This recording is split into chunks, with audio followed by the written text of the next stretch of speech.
나의 행복도 나의 불행도 모두가 내 스스로가 짓는 것, 결코 남의 탓이 아니다.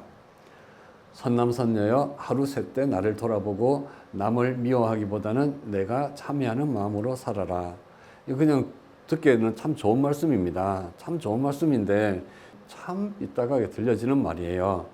나의 행복도 나의 불행도 모두가 내가 스스로 짓는 것이다.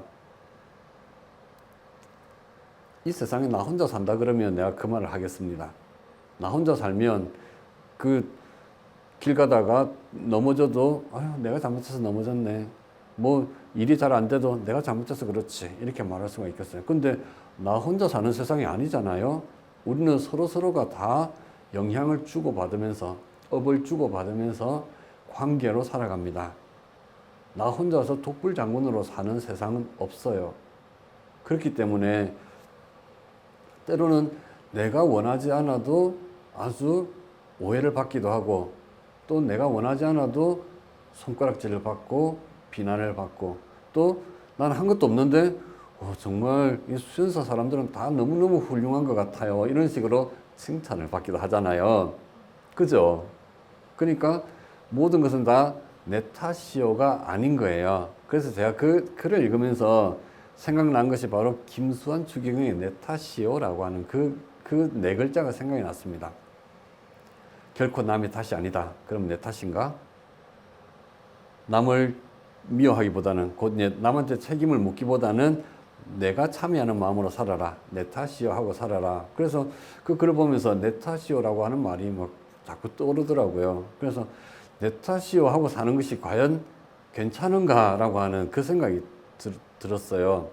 괜찮아요? 그래서 이제 저 옆 동네에는 이제 김수환 추기경께서는 그때 이제 내 탓이라고 하는 말을 이제 썼던 이유가 있습니다. 그때는 이제 한참 민주화 운동을 벌이면서 이제 대학생들, 노동자들이 이제 막 시위하다가 이제 명동성당으로 쫓겨가고 그런 명동성당 앞에서는 경찰들이 순순히 투항하라 이러면서 메가폰 들고 막 빨리 안 나와 학생들 그러지 말고 집에 가야지 막 이런 얘기들을 막 하면서 서로 대치하던 그런 시대였단 말이죠. 그걸 보면서 김수환 추기경이 이 사람들이 계속 상대를 탓하고 있다. 남 탓을 하고 있다. 근데 이렇게 해서 세상이 어떻게 되겠나. 오히려 나의 허물, 내 탓이요라고 방향을 바꿔야지만 우리 사회가 좀 건강해지고 건전해지지 않겠는가라고 하면서 이제 내 탓이요라고 하는 그거를 이제 명동성당에서 아주 강조를 했던 거예요. 그러다 보니까 그걸 이제 차에 스티커에도 붙이고 내 탓이요 이렇게 붙이고 막 그런 걸 보신 적 있으시죠? 네. 그 말이 한동안 이제 유행을 했었습니다. 그리고 이제 그 이웃 종교에서 사용하는 이제 그 성전을 보면 성경을 보면 그게 이제 그 남의 눈에 티 보지 말고 네 눈에 들보를 봐라 막 이런 말도 있고 말이죠. 나는 그 들보라는 말이 이 들보가 뭐요? 그게 잘 몰라가지고 들보가 뭔지 찾아보려고 했는데 잘 안 나와요. 잘 안 나오고 그냥 큰 잘못 뭐 이런 정도 의미라고 그러더라고요. 남의 눈에 티는 이제 상대의 작은 잘못이고 이제 그 자신의 눈에 들보는 큰 잘못. 그래서 이제 상대의 잘못 지적질 하지 말고 네 잘못을 봐라. 네 잘못 보고 상대를 이제 트집 잡는 그걸 멈추고 너 자신을 바로 잡아라. 이제 그런 논리에서 이제 그 내 탓이요라고 하는 그 말이 이제 나오는 것 같아요. 그럼 불교는 내 탓이요라고 말을 해요? 불교는 내 탓이요라고 말을 할까요? 말해요. 네가 잘못한 건 네 탓이요. 내가 잘못하면 내 탓이요. 그렇죠? 불교는 그러니까 불교는 그냥 오로지 내 탓이요 이런 종교는 아니에요. 불교는 괴로움의 발생과 소멸에 대해서 설하는 종교죠. 부처님께서 나는 괴로움과 괴로움의 소멸에 대해서 설한다라고 말씀을 하시고 또 부처님께서 처음으로 이제 그 5명의 제자들에게 5명의 비구에게 말씀을 하실 때 이것이 현실이다. 이것이 괴로움이다. 이 괴로움은 이렇게 일어났다. 그리고 이 괴로움을 이렇게 소멸한다. 그리고 이 소멸하는 방법은 이러이러한 것이다. 바로 고진멸도 사성제죠. 그래서 부처님은 내 탓이다 혹은 네 탓이다 이렇게 한 것이 아니라 이 괴로움이 어떤 조건에서 어떤 관계에서 일어났는가, 이 조건, 씨앗, 이걸 보는 거죠. 이 조건과 씨앗, 바로 연기죠. 인연. 이는 씨앗이고 연은 조건이죠. 이 씨앗이 저 혼자 싹틀 리가 없다. 그래서 물이 있어야 되고 땅이 있어야 되고 또 이제 바람도 있어야 되고 이런 다양한 요소들로 해서 그래서 인과 연이 만나서 일어나는 거죠.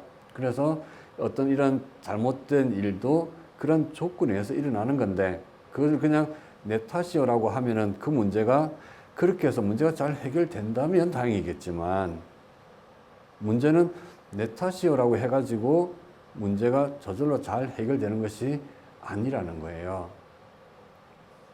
그래서 때로는 불편하더라도 자네 그렇게 하면 안 되네 이렇게 말도 해야 될 때가 있는 것이고, 그리고 또 때로는 내가 잘못했어요, 이건 내 잘못이에요 이렇게 고백을 해야 될 때가 있는 거죠. 그러지 않나요? 그게 우리 상식이죠. 그리고 불교가 말하는 것도 그거예요. 근데 그 모든 것을 다 내 탓이라고 하게 되면 어떤 일이 벌어지냐면요, 내가 잘못했으니까 참아야 돼요. 참으면서 자꾸 이 모든 불편한 이런 일에 대해서 이건 내가 잘못한 거잖아. 내 속에서 다른 마음이 막 일어나요. 다른 마음이 일어나면 나 왜 이렇게 마음이 못됐을까? 이렇게 자신을 끊임없이 부정하고 왜곡해요. 그러면은 자기 존재 가치를 스스로 자꾸 허물어뜨려요. 자기 존재 가치를 스스로 허물어뜨리는 사람이 설 자리가 어디예요? 설 자리가 없어요. 자기 인생을 자기가 다 이렇게 스스로 망가뜨리고 있는 걸요. 그러다가 결국에는 못 참고 극단적인 선택을 하거나 혹은 중간에 바로 잡을 기회를 다 놓치고 끝에 가서 이제 그만하지 이렇게 돼버리는 거예요. 이거 정말 좋은 게 아니거든요. 내 탓이요라고 하는 것이 때로는 내가 정말 내 책임으로 잘못한 부분에 대해서는 그것이 답이 될 수 있어요. 그렇지만 그것이 아닌 경우에도 내 탓이요라고 하는 것은 문제를 왜곡시킨다라는 겁니다. 그래서 내가 잘못한 게 아니면은 거기에 대해서는 그것을 바로잡는 게 필요하다라고 하면은 기꺼이 상대방한테 그 부분이 좀 잘못됐네요라고 말을 해야 되는데, 근데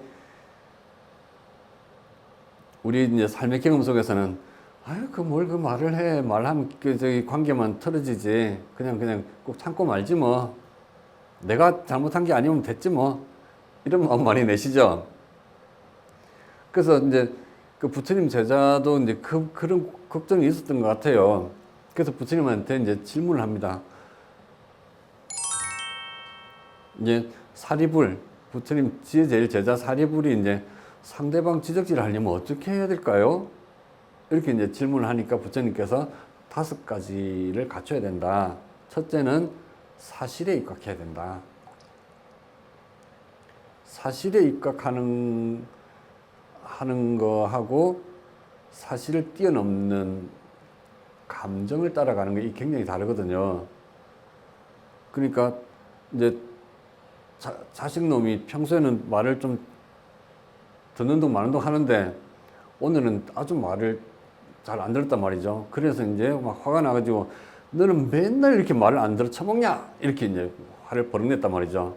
그럼 그 자식은 난 어제까지는 말 잘 들었는데 나는 맨날 말 안 듣는 사람이 돼버렸네. 자, 이게 사실이 아니고 화가 나서 화난 감정을 쏟아부은 거잖아요. 그러면은 그날 유독 까칠하게 말 안 들었던 자식 놈은 그 말을 듣고는 우리 부모님은 나에 대해서 저 정도 평가를 하는 사람이었어. 내가 뭘 믿고 내가 부모님 말을 잘 듣겠어. 이제는 끝이야. 뭐 이런 식으로. 그러니까 서로 감정의 충돌이 돼버리는 거예요. 합의가 불가능해져요. 그래서 사실을 다뤄라. 요즘 이제 이게 상담하는 분한테 굉장히 강조하는 것이, 상담하는 분들이 이제 상담할 때 감정을 걷어내고 일단 사실을 보세요라고 이걸 되게 강조하는데, 그 말을 2600년 전에 부처님께서 하신 거예요. 첫째, 사실을 다뤄라. 둘째는 적절할 때 말해라. 아침 밥 먹고 있는데 이제 막 그날 하루는 이제 막 기분 좋게 시작해야 되는데, 아침 밥 먹고 있는데 너희 나쁜 놈이 자식 이러면서 막 화를 내면은 그 자식은 하루 종일 그냥 기분이 찜찜할 수밖에 없잖아요. 그래서 그 말하기 적당한 때, 우리가 사실 이제 말할 때 제일 어려운 게 그 부분이기도 해요. 이 말을 하긴 해야 되는데 언제 말하는 게 좋을까? 우리 늘 고민하잖아요. 그 고민이 잘 하는 고민이다. 부처님께서 그 말씀 하시는 거예요. 좋은 때에 말해야 된다. 말하기에 적절한 때. 부적절할 때 말하면은 이거 오히려 상대가 거부감, 마음속에 거부감이 일어나고 더 불편함이 더 커져 버리면 나의 이 좋은 충고를 받아들이기보다도 나를 이제 적대시 해버리게 되는 거죠. 그러면은 좋은 말 하려고 하는 그 의도도 왜곡돼 버리고 사이도 나빠지고, 이거는 안 하니만 못하게 되는 거죠. 그래서 적절할 때, 좋은 때 해야 된다. 세 번째는 이치에 맞아야 한다. 그러니까 사실에 입각해서 하더라도 이것이 왜 잘못됐는지를 얘기할 때는 이것이 이치에 맞게 이제 얘기가 돼야 된다는 겁니다. 네 번째는 화내지 말고 부드럽게 말해야 된다. 그리고 다섯 번째는 자비심으로라는 말은 상대가 잘 되게 하기 위한 마음으로라는 뜻이에요. 우리가 이제 자비라고 하면 뭐 사랑하는 마음, 우정 어린 마음, 또 이제 연민의 마음, 이렇게 이제 그 한자를 좀 더 이제 풀이를 할 수가 있는데, 그 바탕은 뭐냐면 상대가 잘 되게 하기 위한 마음이에요. 상대를 인정하고 존중하고 상대를 더 좋게 만들고자 하는 마음이 자비예요. 그런 마음으로 해야 된다는 거예요. 그런 마음이 없이 내 불편함을 해소하기 위해서 이렇게 지적하고 하는 그런 거는 안 하는 게 낫다라는 거예요. 부처님 너무 훌륭하시지 않나요? 요즘 그러니까 우리는 이제 이런 말씀을 많이 찾아서 요즘 말로 써보게 되는데, 이걸 안 하고 우리는 계속 이제 천수경 독송하고 뭐 금강경 독송하고 이런 것만 하다 보니까 이런 좋은 말씀들을 현장에서는 막 경험 속에서 이렇게 해야 되는 거였어 라고 하는데, 부처님은 벌써 2600년 전에 정리해 놓은 이걸 우리도 못 쓰고 현장에서도 이런 훌륭한 어떤 자산이죠. 우리 인류가 축적한 이 훌륭한 자산을 제대로 활용을 못 하는 거예요. 너무 아까운 일이죠. 어쨌든 부처님께서 그렇게 말씀하십니다. 그러니까 이제 사리불존자가 또 얘기합니다. 근데 이렇게 말을 잘 했는데도 화를 내는 사람이 있으면은 그때는 어떻게 해요? 이렇게 또 질문을 해요. 그러니까 부처님께서 이제 그 사람을 잘 다독여서 설득해야 된다. 이게 설득의 내용이 그겁니다. 이것이 첫 번째는 이것이 사실이다. 두 번째는 당신이 잘 되게 하기 위해서 하는 말이다. 근데 그 말 들으면 요즘 다들 그렇게 얘기하는데요. 다 너 잘 되라고 하는 소리야 라고 하면서 막 지적질하고 막 그러지 않냐고 이렇게 말할 수가 있는데, 근데 그쵸, 그 지적질도 이제 사실에 입각해서 하고 너 잘 되라고 하는 소리야 라고 하는데, 근데 실은 내 마음속에 불편함을 해소하기 위해서 하는 경우가 많아요. 내가 막 짜증나고 화가 나가지고 퍼보면서 이게 다 내쫓아고 하는 말이야, 내주라고 하는 말이지, 뭐 이런 식으로 이제 말을 하게 되는 거죠. 그쵸? 여기 계신 분은 아닌가 봐요. 저 옆에 절에 다니는 분들은 좀 그렇대요. 네. 그래서 우리가 그러니까 어떤 말을 할 때 내 마음이 지금 어떤 결을 가지고 지금 일어나고 있는가. 우리는 이제 수행사에서 이제 마음결이라고 하는 말을 많이 쓰잖아요. 내 마음이 지금 어떤 결인가. 내 마음 속에서 분노의 이 분노의 결을 가지고 나의 분노를 터뜨리기 위해서, 말로는 뭐 너를 위해서라고 말을 하지만 실은 상대를 말 속에서 교묘하게 찌르고 깎아내리고 이러는 거 아닌가. 그런 것 같으면 안 하는 게 좋다. 나에게 이롭지 못하고 상대에게 이롭지 못하다라는 거예요. 부처님께서 이제 그런 말씀을 하셨고요. 근데 또 육조단경에 보면 그런 말도 있습니다. 세상의 허물을 보는 것이 바로 나의 허물이다. 그 말은 내 탓이요라고 하는 말하고는 전혀 다른 거예요. 그러니까 수행자가 수행을 할 때는 끊임없이 이 자기 자신을 성찰해야 되는데 자꾸 이제 바깥 경계로 마음이 가가지고 세상에 대해서 이러쿵저러쿵 하고 하는 이것은 수행자의 허물이다. 이런 말이지 내 탓이요가 답이다라는 말하고는 전혀 다른 말이에요. 그래서 육조단경에서는 좀 그런 표현이 있어서 혹시 이제 그냥 섣불리 보다 보면 좀 오해할 수도 있겠다라는 생각이 들어서 그 말씀을 드립니다. 아무튼 이제 그 족자에 그런 말이 있어서 내 탓이요라는 말이 좀 생각이 났고요. 그리고 이제 늘 참고 적은 것으로 만족하라라고 하는 말도 이제 참는 것, 인욕하는 것, 이게 불교에서는, 대승불교에서는 특히 이제 인욕을 바라밀행으로 이렇게 설정을 하고 있습니다. 인욕을 바라밀행으로 설정하는 것은 이제 바라밀이라고 하는 것은 열반에 도달하는 것, 저 언덕에 도달하는 것, 그것을 이제 빠라미타라고 하거든요. 그러니까 완성 혹은 이제 피안으로 건너가는 것, 이런 의미가 바라밀이에요. 근데 이제 인욕으로서 인욕이 바라밀이다. 이것은 이제 열반을 성취하는, 이것은 곧 바로 이 무상 무아의 깨달음을 통해서 이루어지는데, 나라고 하는 것이 남아있으면 인욕이 완성되지 않는 거예요. 나라고 하는 걸 해체해버려야지만, 그러니까 처음에는 화가 일어나서 화를, 야, 그렇게 하면 안 돼. 이렇게 막 다스리고, 뭐, 갖가지 이렇게 인욕을 하는데, 이 인욕의 완성이라고 하는 것은 화가 날 근거지 자체를 없애버리는 것. 이게 바로 무아의 통찰이거든요. 무아의 통찰을 통해서 인욕할 이유 자체가 없어지는 것. 이것이 인욕 바라밀이란 말이죠. 근데 이제 그래서 불교에서는, 대승불교에서는 인욕을 아주 강조하는데, 근데 이제 또 늘 참고 적은 것으로 만족하라는 말이 왜 거기서 자꾸 이제 이거 괜찮아라고 하는 생각이 자꾸 드는 건 왠지 모르겠어요.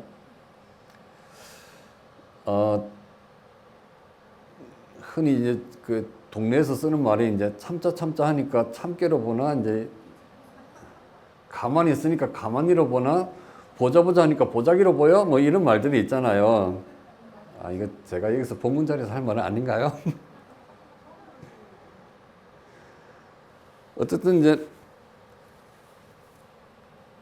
그래서 이제 그 화라고 하는 것이 이제 화를 내면은 이제 저 사람 성격장애예요. 그러니까 참아야 되나 봐요. 근데 화를 참으면 뭐가 되죠? 치매요. 네, 화를 참으면 이제 화가 첩첩이 쌓이게 되죠.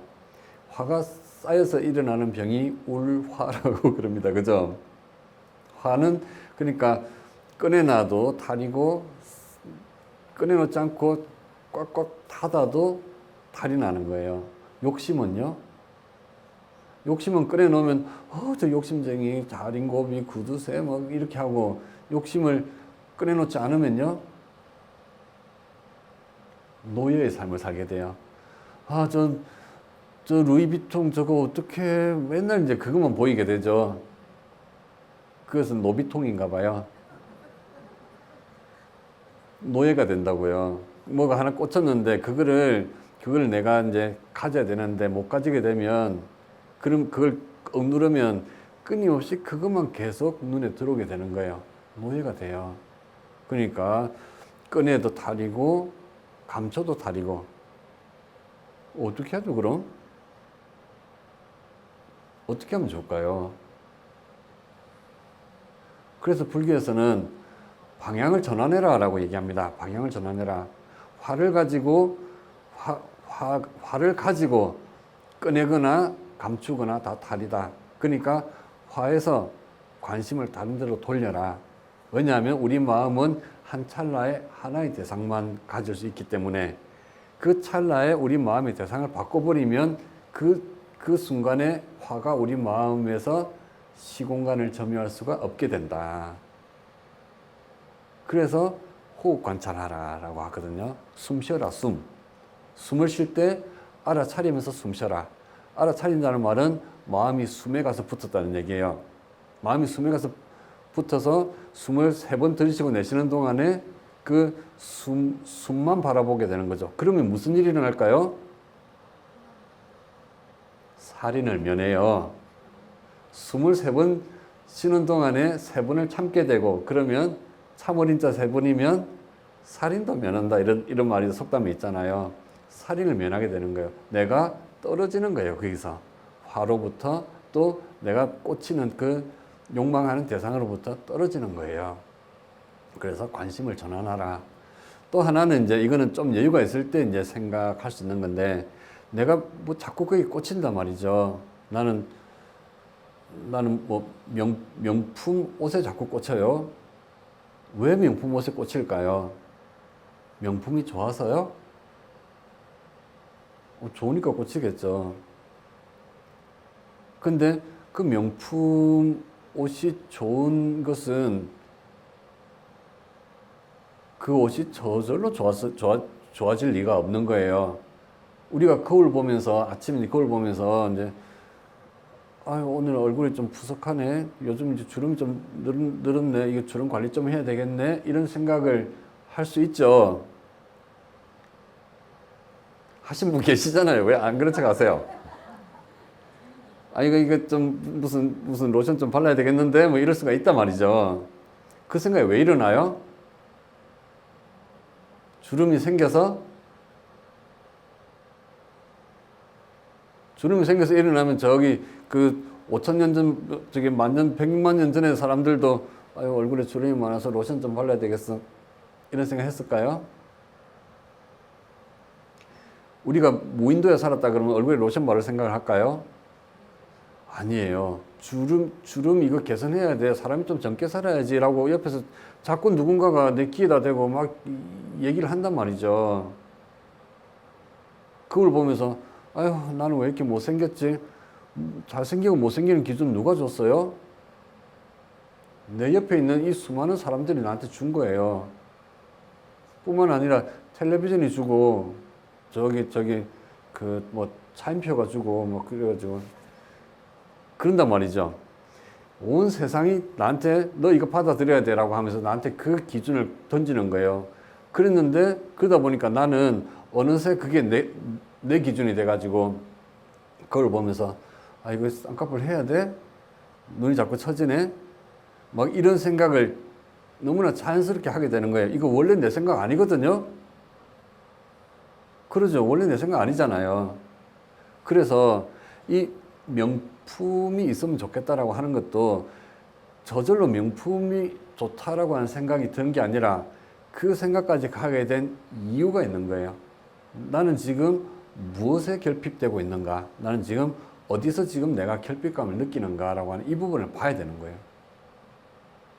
명품을 입어서 사람들이 와, 이거 진짜야? 뭐 이러면서 진퉁이지? 뭐 이러면서 자랑하고 하는 그걸, 그래서 사람들이 나를 좀 대단하게 보고 나를 함부로 하지 않고 내가 좀 사람들 사이에서 돋보이면 좋겠고 내가 힘든 모습 감춰지면 좋겠고 이런 다양한 이유들이 있는 거잖아요. 근데 우리는 실은 표면적으로 명품이 있어야 되겠어라고 하게 되면 그 명품을 구입했다가 시간이 지나면 또 낡아지고 다른 사람이 또 요즘은 이거 뭐 샤넬인지 채널인지 이게 더 좋대라고 하면 또 그게 더 좋은가? 그게 더 돋보이나? 이러면서 또 마음이 그쪽으로 가는 거예요. 이 말하자면 바다가 출렁이고 있는데 바다 저 깊은 곳에 있는 그 부분까지는 우리가 들여다보지 않고 표면의 파도 속에서 우리가 그 마음으로 지금 살아가는 거예요. 그래서 뭐가 없으면 나 결핍이야. 이거 빨리 이게 있어야 되겠어. 이렇게 가는 거죠. 근데 그 더 시면으로 들어가면 내가 다른 사람한테서 더 존중받고 싶고 다른 사람이 나를 함부로 하지 않았으면 좋겠고 또 내가 인정받고 싶고 하는 그런 마음들이 더 바탕에 있단 말이죠. 그러면은 그 마음을 가지고 그러면 여기서 내가 어떻게 할까? 우리가 인정받고 존중받는 좋은 방법들이 많이 있습니다. 다른 사람한테 미소 지어주고 칭찬해주고 늘 밝게 인사하고 그리고 다른 사람 뭐 필요한 게 있는지 살펴주고 챙겨주고 같이 해주고 이게 당장은 그 사람이 나한테 귀한 줄을 모르는데 그러다가 그 사람이 없으면 너무나 허전한 거예요. 아, 그 사람 나한테 그렇게 소중한 사람이었구나. 뒤늦게 알게 되기도 하고 또 약간 이제 감이 빠른 사람들은 이미 있을 때부터 아, 이 사람이 있으니까 참 좋다 이렇게 알게 되고 또 그걸 표현하게 되죠. 그런 분한테는 결핍으로서의 명품이 필요가 없는 거예요. 그 존재 자체가 명품이 되는 거예요. 그렇지 않습니까? 네.